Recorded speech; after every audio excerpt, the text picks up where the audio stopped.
হামের পরিস্থিতি জানাতে ময়মনসিংহ থেকে যুক্ত হচ্ছেন বিভাগীয় প্রতিনিধি আব্দুর রহমান জুয়েল।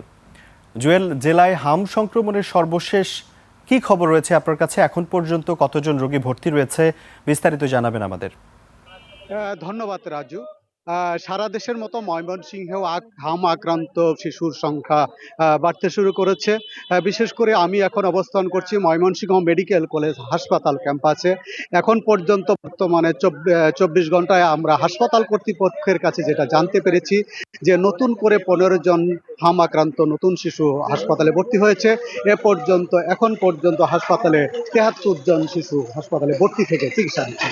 আমি আপনার মাধ্যমে আরেকটু জানাতে চাই যে গেল 24 ঘন্টায় একজন 4 বছরের একজন শিশু ময়মনসিংহ মেডিকেল কলেজ হাসপাতালে চিকিৎসাধীন অবস্থায় মারা গেছে।